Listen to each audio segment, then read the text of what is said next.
അത് ഇന്നലെ രാവിലെ തന്നെ ഇത്തരമൊരു സംഭവം അവിടെ നടന്നിട്ടെന്നുള്ള വിവരം നമുക്ക് ലഭിച്ചിരുന്നു. ഒരു പന്നി ഫാമിലെ 20-ലധികം വളർത്തു പന്നികളെയാണ് ഈ കടുവ ആക്രമിച്ച് കൊലപ്പെടുത്തിയത്. അത് സ്വാഭാവികമായും ആ കർഷകനെ, പ്രത്യേകിച്ചും ആ കർഷകനെ, പൊതുവെ കർഷക സമൂഹത്തെ ആകെ അങ്കലാപ്പിലും ഭീതിയിലുമാക്കുവാൻ കഴിഞ്ഞിട്ടുണ്ട് എന്ന കാര്യം നമുക്ക് മറച്ചു വെച്ചിട്ട് കാര്യമൊന്നുമില്ല. അതൊരു വസ്തുതയാണ്. പക്ഷെ അങ്ങനെ സംഭവിക്കുമ്പോൾ എന്താണ് ചെയ്യേണ്ടത്? അവിടെ വനം വകുപ്പ് അടിയന്തരമായും നിരീക്ഷണ ക്യാമറകൾ സ്ഥാപിക്കുകയാണ് ചെയ്തത്. പക്ഷെ അവിടെ ആൾക്കൂട്ടമാണ് കാര്യങ്ങൾ നിയന്ത്രിക്കുന്നത്. അത് പോരാ എന്നാണ് അവരുടെ ആവശ്യമുണ്ടായത്. അവരുടെ എന്ന് പറയുമ്പം ആൾക്കൂട്ടത്തിൻ്റെ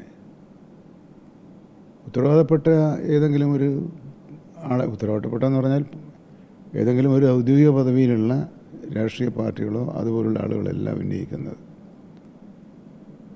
അപ്പോൾ ആൾക്കൂട്ടമാകുമ്പോൾ സംസാരിച്ച് കാര്യങ്ങൾ തീരുമാനത്തിലെത്താൻ വേണ്ടി പ്രയാസമാണ്. ആരോട് സംസാരിച്ചാലാണ്, അല്ലെങ്കിൽ ആരോടാണ് സംസാരിക്കേണ്ടത് എന്നൊരു പ്രശ്നം അവിടെ ഉണ്ടായി. ക്യാമറ വെച്ചപ്പോൾ ക്യാമറ പോരാ. അങ്ങനെ ഒരു ആവശ്യം ഉണ്ടാകുന്നത് തെറ്റല്ല. ഇപ്പോൾ താങ്കൾ പറഞ്ഞതുപോലെ ആ കടുവയെ പിടികൂടണം എന്നുള്ളതാണ് അതിൻ്റെ സ്വാഭാവികമായും ഉയർന്നു വരാവുന്ന ഒരാവശ്യം. പിടികൂടണമെന്ന ആവശ്യം ഉന്നയിച്ചപ്പോൾ അത് സാധ്യമല്ല എന്ന നിലപാട് വനംവകുപ്പ് സ്വീകരിച്ചിട്ടില്ല. എന്നാൽ പ്രാദേശിക തലത്തിലെ ഉദ്യോഗസ്ഥന്മാർക്ക്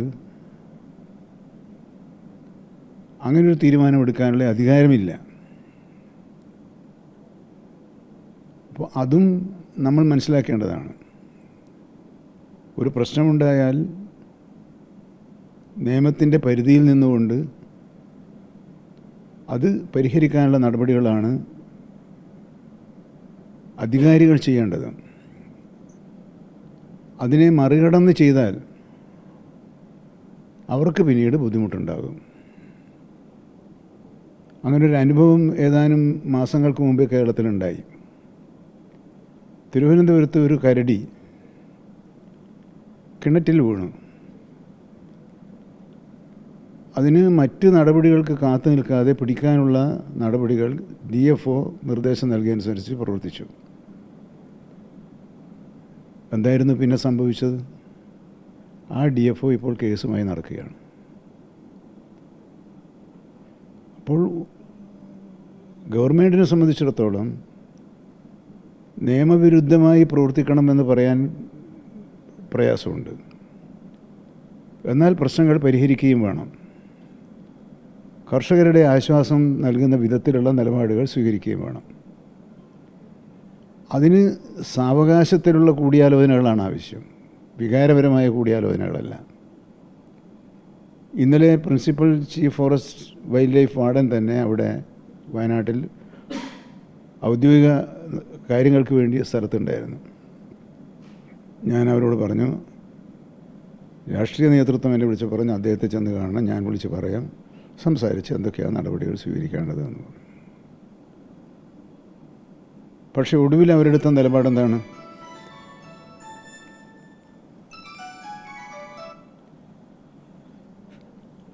അവിടെ ചിലരെടുത്ത നിലപാട് കൂട് വെച്ചാൽ പോരാ,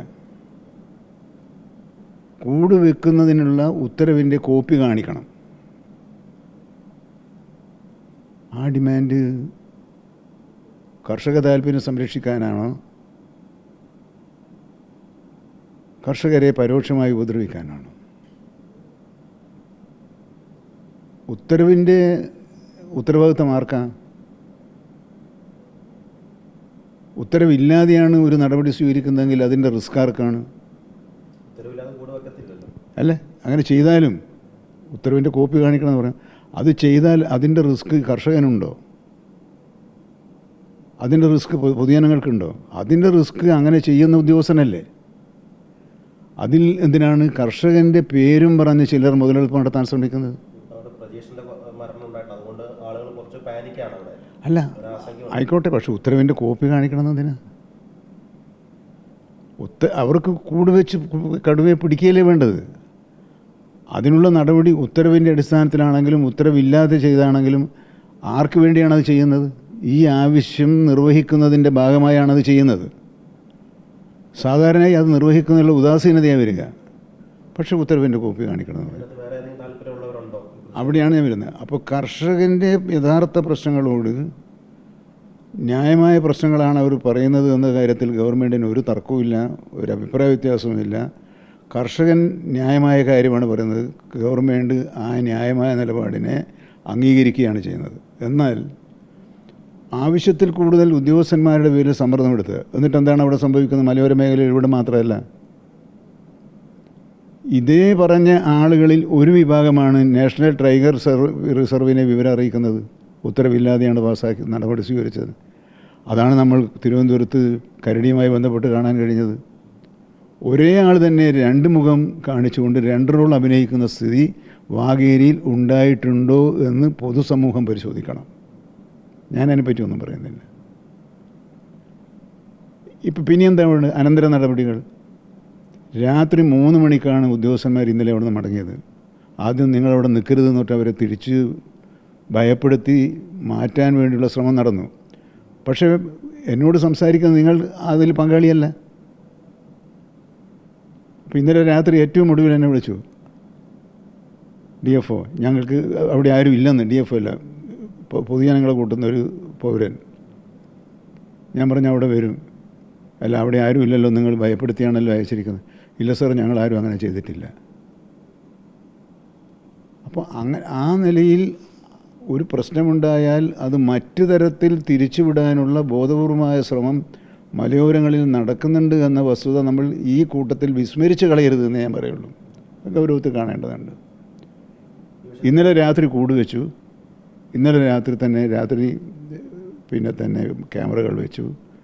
ഇനിയിപ്പം ഒരു ടീം അവിടെ പട്രോളിംഗ് നടത്തുന്നതിന് അങ്ങോട്ടേക്ക് പോയിട്ടുണ്ട്. പിന്നെ ഇതിൽ നിന്ന് നമ്മൾ ഉൾക്കൊള്ളേണ്ട ഒരു കാര്യം എന്താണ്? ജനങ്ങൾ അക്ഷമരായി കാത്തു നിൽക്കുന്ന ഒരു സമയത്ത് നടപടികൾ ത്വരിതഗതിയിലാവണം. ഇതാണ് ഇതിൻ്റെ അകത്ത് കൃത്യമായി നമുക്ക് സ്വീകരിക്കാനുള്ള നിലപാട്. അല്ല, വൈകിയെന്നാണ്, അതുകൊണ്ടാണ് അക്ഷമരായെന്നുള്ളതാണോ മാധ്യമങ്ങളുടെ ഒരു വേർഷൻ.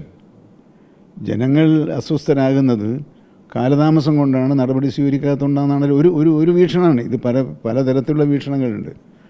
എന്നാലും അക്ഷമരാണ് അല്ലെങ്കിൽ അല്ല എന്ന ഒരു ഭാഗം നമ്മൾ വിട്ടുകളഞ്ഞാലും നടപടികൾ ത്വരിതഗതിയിൽ സ്വീകരിക്കണമെന്നത് ഒരു പ്രധാനപ്പെട്ടൊരു കാര്യമാണല്ലോ. അതിന് 1-2 പരിഷ്കാരങ്ങൾ വരുത്തേണ്ടതുണ്ട്. ഇന്ന് രാവിലെ തന്നെ ഞാൻ ബന്ധപ്പെട്ട ഉദ്യോഗസ്ഥന്മാരുമായി ചർച്ച ചെയ്തു. Principal chief forest wild life വാർഡനുമായി ഇവിടെ വെച്ച് സംസാരിച്ചു രാവിലെ. അപ്പോൾ നമുക്ക് നടപടിക്രമങ്ങൾ ലഘൂകരിക്കണം.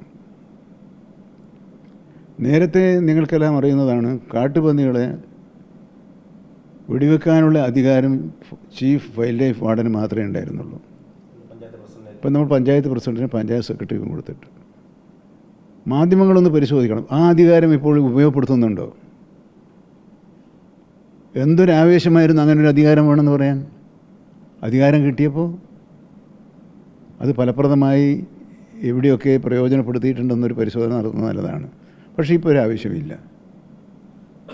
അതുപോലെ ഇപ്പം നടക്കുന്നത് പോലെയല്ല, അധികാരം താഴെ തട്ടിൽ കൊടുത്തതുപോലെ ഇത്തരം ഘട്ടങ്ങളിൽ, അനിവാര്യമായ ഘട്ടങ്ങളിൽ ആവശ്യമായ നടപടികൾ എന്താണോ ആ നടപടികൾ സ്വീകരിക്കാൻ ചീഫ് വൈൽഡ് ലൈഫ് വാർഡനുള്ള അധികാരം സർക്കിൾ ഫോറസ്റ്റ് ഓഫീസർമാർക്ക് നൽകാൻ സാധിക്കുമോ എന്ന് പരിശോധിക്കാൻ ഞാൻ അദ്ദേഹത്തോട് നിർദ്ദേശിച്ചിട്ടുണ്ട്. അപ്പോൾ കുറച്ചും കൂടി കാലതാമസം ഒഴിവാക്കാൻ പറ്റും. ഞാൻ വീണ്ടും പറയുന്നത്, ആളുകൾ ആവശ്യപ്പെട്ടത് കൊണ്ട് മാത്രമല്ല, നടപടികൾ ത്വരിതഗതിയിലാകുന്നതാണ് ഏത് പ്രശ്നത്തിനും നമ്മുടെ ഭാഗത്തുനിന്നുണ്ടാകേണ്ട ഒരു നിലപാട്. ആ നിലപാടിലേക്ക് ഫോറസ്റ്റ് വകുപ്പ് പോകുന്നതിനുള്ള ശ്രമങ്ങളാണ് ആരംഭിച്ചിട്ടുള്ളത്. മാത്രം അല്ല, CCFനോ DFക്കോ കൊടുക്കാനുള്ള സാധ്യത എന്താണ്, ആർക്ക് കൊടുക്കുന്നതാണ് നല്ലത്. കാരണം ഇത് വളരെ സെൻസിറ്റീവായ ഒരു കാര്യമാണ്. അപ്പോൾ ആ സെൻസിറ്റീവായ കാര്യം വളരെ ചുമതലാബോധത്തോടു കൂടി ഉപയോഗപ്പെടുത്തേണ്ടതുണ്ട്. അപ്പോൾ അത് ഒന്നുകൂടി പരിശോധിച്ചിട്ട് അത് സംബന്ധിച്ച ഒരു നിർദ്ദേശങ്ങൾ സമർപ്പിക്കാൻ ചീഫ് വൈൽഡ് ലൈഫ് വാർഡനോട് ഞാൻ നിർദ്ദേശിച്ചിട്ടുണ്ട്. അദ്ദേഹം നാളെയോ മറ്റന്നാളോ ആ നിർദ്ദേശം നൽകുന്നതുകൊണ്ട്. അപ്പോൾ ത്വരിതഗതിയിലുള്ള നടപടികളിലൂടെ കർഷകൻ്റെ ദുരിതം മാറ്റുന്നതിനുള്ള നിലപാടാണ് സർക്കാരിനുള്ളതെങ്കിലും അതിൽ കാലതാമസമുണ്ടെങ്കിൽ കാലതാമസം പരിഹരിക്കാനും മറ്റെന്തെങ്കിലും പോരായ്മകളുണ്ടെങ്കിൽ അപ്പോൾ ആ പോരായ്മ ചൂണ്ടിക്കാണിക്കുന്നില്ല. ഇന്ന പോരായ്മയാണുള്ളത്. ഇപ്പോൾ കാലതാമസമാണ് പ്രധാന പോരായ്മയെ സമൂഹം ചൂണ്ടിക്കാണിച്ചിട്ടുള്ളത്, മാധ്യമങ്ങളും അതാണ് ചൂണ്ടിക്കാണിച്ചത്. അതിനോട് പോസിറ്റീവായ നിലപാട് സ്വീകരിക്കണമെന്നാണ് ഗവൺമെൻറ് ആഗ്രഹിക്കുന്നത്. മറ്റൊന്ന്, നമുക്ക് കുറച്ചും കൂടി ഫോഴ്സിനെ ഇതുപോലുള്ള ഹോട്ട്സ്പോട്ടുകൾ നിയമിക്കാനുള്ള സാധ്യത എന്താണ്, ആ സാധ്യത സംബന്ധിച്ച റിപ്പോർട്ട് സബ്മിറ്റ് ചെയ്യാനും ഞാൻ ആവശ്യപ്പെട്ടിട്ടുണ്ട്. അപ്പോൾ ഇത്തരം ഘട്ടങ്ങളിൽ ഇവിടെ വാഗേരിയിൽ മാത്രമല്ല, കേരളത്തിൻ്റെ മലയോരങ്ങളിൽ ഹോട്ട്സ്പോട്ടായി അറിയപ്പെടുന്ന ഇതുപോലത്തെ പ്രദേശങ്ങളിൽ അടിയന്തരമായും നടപ്പിലാക്കേണ്ട ഒരു കർമ്മ പദ്ധതി സംബന്ധിച്ച ഒരു നോട്ട് തയ്യാറാക്കി 2 ദിവസം കൊണ്ട് നൽകണമെന്നാണ് പറഞ്ഞിട്ടുള്ളത്. അപ്പോൾ ഗവൺമെൻറ്റിനെ സംബന്ധിച്ചിടത്തോളം ഒരു പ്രശ്നമില്ല.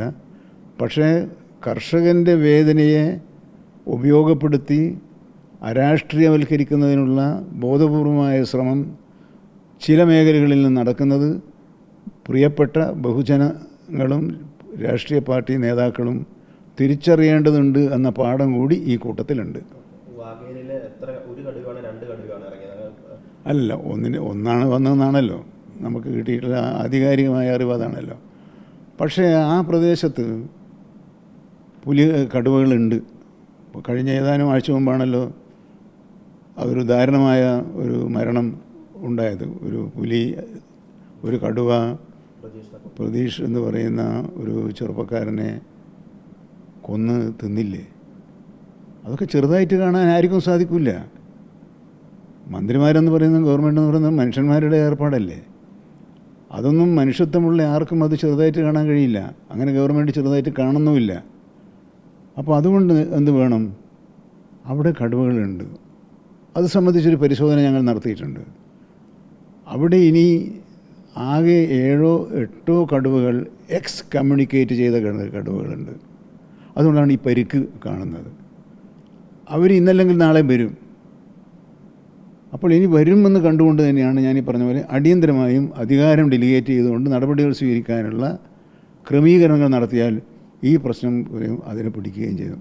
പിടിച്ചിട്ട് നമുക്ക് ഒരുപാട് സഫാരികളുണ്ട്, ഒരുപാട് കേന്ദ്രങ്ങളുണ്ട്. നേരത്തെ ചെയ്തതുപോലെ അത്തരം കേന്ദ്രങ്ങളിലേക്ക് മാറ്റുന്നതിനുള്ള നടപടി സ്വീകരിക്കും. ഇപ്പോൾ കൂട് വെച്ചില്ല. അപ്പോൾ ഇനി എന്താണ്, അതിനെന്താ വേണ്ടത്? കൂടുതൽ ഇവരെ പിടിച്ചു കഴിഞ്ഞാൽ എവിടെ കൊണ്ടുപോകും എന്ന കാര്യത്തിലുള്ള മാപ്പിംഗ് വരെ തയ്യാറാക്കിയാലേ യഥാർത്ഥത്തിൽ അനുമതി കൊടുക്കാൻ പാടുള്ളൂ. എവിടെ വിടും, എങ്ങനെ കൊണ്ടുപോകും, ആര് കൊണ്ടുപോകും, ഏതാണ് വാഹനം എന്ന് പറഞ്ഞ ഒരു യുദ്ധത്തിന് പോകുമ്പോൾ ഉണ്ടാകുന്ന A to Z ക്രമീകരണങ്ങൾ പൂർത്തീകരിച്ച് വേണം ഈ നടപടിയിലേക്ക് പോകാൻ. കാരണം പിടിച്ചു കൂട്ടിലാക്കിയ കടുവ അവിടെ തന്നെ കുറേ നേരം വെക്കാൻ പറ്റില്ല. ഏറ്റവും പെട്ടെന്ന് സുരക്ഷിത സ്ഥാനത്തിലേക്ക് എത്തിക്കണം. അവരുടെ സുരക്ഷിത സ്ഥാനം മാത്രമല്ല, ഉദ്യോഗസ്ഥന്മാരുടെ ഇത് കൈകാര്യം ചെയ്യുന്ന ജീവനക്കാരുടെ സുരക്ഷ ഒരു പ്രശ്നമാണ്. എത്രയും പെട്ടെന്ന് എത്തിക്കാനുള്ള അതിനുള്ളൊരു മാർഗ്ഗനിർദ്ദേശങ്ങൾ തയ്യാറാക്കാൻ നിർദ്ദേശിച്ചിട്ടുണ്ട്. ഇനിയും ഇത്തരം സംഭവങ്ങൾ ഉണ്ടാകുമ്പോൾ ഉണ്ടാവില്ല എന്ന് ഉറപ്പ് പറയാൻ പറ്റില്ല. കാരണം ഇത് മനുഷ്യൻ്റെ മാത്രം പ്രശ്നമല്ല, മൃഗങ്ങളുടെ കാര്യമായതുകൊണ്ട് അവർക്ക് വേണ്ടി ഒരു ഉറപ്പ് നൽകാൻ നമുക്കാർക്കും സാധിക്കില്ലല്ലോ. അപ്പോൾ ആവർത്തിക്കുമ്പോൾ അത് കൂടുതൽ ഫലപ്രദമായി നേരിടാനുള്ള നടപടി വാഗേരിയിൽ മാത്രമല്ല കേരളത്തിൻ്റെ ഇതുപോലത്തെ സ്ഥലങ്ങളിൽ സ്വീകരിക്കാനാണ് ഗവൺമെൻറ് ഉദ്ദേശിക്കുന്നത്. മാധ്യമങ്ങളോട് എനിക്ക് അപേക്ഷിക്കാനുള്ളത്, ആ വസ്തുത മാധ്യമങ്ങളും ഉൾക്കൊണ്ടുകൊണ്ടുള്ള റിപ്പോർട്ടിംഗ് ആകുമ്പോൾ നമുക്ക് പ്രശ്നം സമചിത്തതയോടുകൂടി കൈകാര്യം ചെയ്യാൻ പറ്റും. ഒരു പ്രശ്നവും നമ്മൾ മനസ്സിലാക്കേണ്ടത് ഇത് മാത്രമല്ല, വികാരപരമായി കൈകാര്യം ചെയ്യുമ്പോൾ ന്യായമായ പരിഹാരം കാണാൻ കഴിയില്ല. ആ ഒരു സന്മനസ് പൊതുസമൂഹത്തിലെ ഉത്തരവാദപ്പെട്ട മനുഷ്യരുടെ ഭാഗത്തുനിന്ന് വനം വകുപ്പും മന്ത്രി എന്നുള്ള നിലയിൽ ഞാനും പ്രതീക്ഷിക്കുന്നുണ്ട്. ഏത് കാര്യവും ചർച്ചയിലൂടെ പരിഹരിക്കാൻ കഴിയുമെന്ന ശുഭാപ്തി വിശ്വാസക്കാരനാണ് ഞാൻ. നമ്മുടെ സംസ്ഥാനമായിട്ട് ബന്ധമില്ലെങ്കിൽ ഇവിടെ പന്തല്ലൂർ പുലി ഇറങ്ങി കുട്ടീനെ കൊന്നിരുന്നു. അത് ബന്ധപ്പെട്ട് നമ്മൾ ഏതെങ്കിലും ഡിപ്പാർട്ട്മെന്റ് തലത്തിൽ തമിഴ്നാട്ടിൽ സംസാരിക്കുന്ന അല്ല, ആ വിവരമുണ്ട് എന്നല്ലാതെ അവർ സ്വീകരിക്കേണ്ട നടപടികൾ ഇതുപോലെ തന്നെ പരിണതപ്രജ്ഞരായ ഉദ്യോഗസ്ഥന്മാരല്ലേ അവിടെയുള്ളത്. പക്ഷേ ഞാൻ പറഞ്ഞ ഇത് സംഭവങ്ങൾ ദാരുണമാണ്. പക്ഷേ ഒരു ഹർത്താൽ വരെ ബന്ദ് വരെ പോകേണ്ട കാര്യം അവിടെയാണ് ഞാൻ പറയുന്നത്. ഇവിടെ ഇത് ഒറ്റപ്പെട്ടതല്ല. ഇതിനെ വികാരപരമായ ഒരു തലത്തിൽ കൊണ്ടുപോയി മറ്റൊരു തരത്തിലുള്ളൊരു രാഷ്ട്രീയവൽക്കരണ പ്രക്രിയയുടെ പ്രവർത്തനം അവിടെ നടക്കുന്നുണ്ടോ, ഇവിടങ്ങളിൽ നടക്കുന്നുണ്ടോ?